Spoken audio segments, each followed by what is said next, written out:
mikatsaha fahendrena, mikatsaha fahiratan-tsaina, azadonona na ialana ny teny efa nataoko. Ohabolana toko 4 andiny 5. Io tenin'Andriamanitra io namana dia azontsika fahendrena sy fahalalana. Inona ny tsara?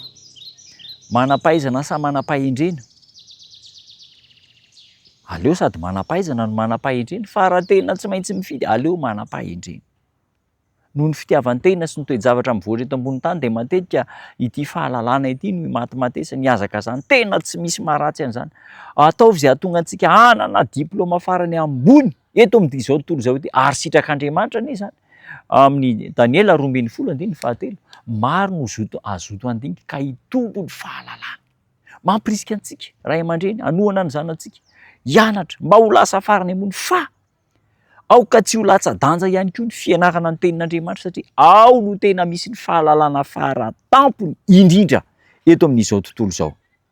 Raha manaiky hampianaran'Andriamanitra tahaka ny zaza madinika isika, ny lehilahy sy ny vehivavy, rehefa milefitra tanteraka eo amin'Andriamanitra isika, dia ahita ny siansa farany ambony indrindra dia ny siansa mahakasika ny famonjena.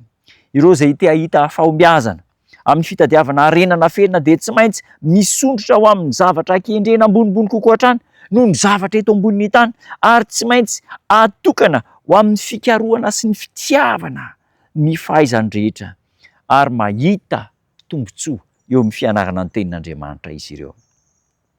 Maro no mihevitra, be dia be no mihevitra sy misaintsaina fa ambony noho ny fahendren'ilay mpampianatra avy any an-danitra ny fahendrena ianaran'izao tontolo izao. Any amin'ny institution tsara indrindra, any amin'ny université tsara indrindra, hoe tena nanana diplôma be dia manamaivana ny an'Andriamanitra.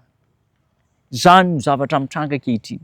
Kanefa dia ho diso hevitra isika raha manao ambanin-javatra ny fahalalana ny amin'ny tenin'Andriamanitra no ireo toe-javatra izay misy eto amin'izao tontolo izao.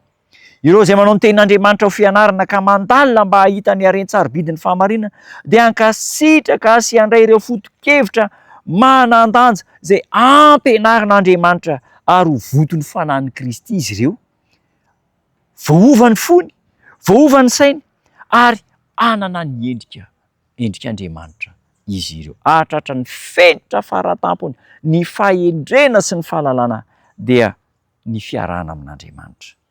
Ho lasa mpampianatra ny siansa momba ny famonjena indray izy ireo, ary hanana mpianatra be dia be hanaraka azy, satria ny fahendren'Andriamanitra no ambony lavitra, ny fanabeazan'Andriamanitra no ambony lavitra. Mampirisika antsika mba hifototra amin'izany fanabeazana avy amin'Andriamanitra izany, ary hitona olona be dia be mba hanaraka ny fanabeazana izay omen'Andriamanitra. Hoy ny ambaran'ny Ebolana 4:5, mahazo fahendrena, mahazo fahalalana, fa aza adinoina na emorana ny teny izay alokon'ny vavako ho Jehovah.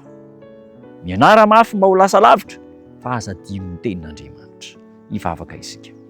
Sotranao izay tompo tsara noho ny hafatra lehibe omenao anay.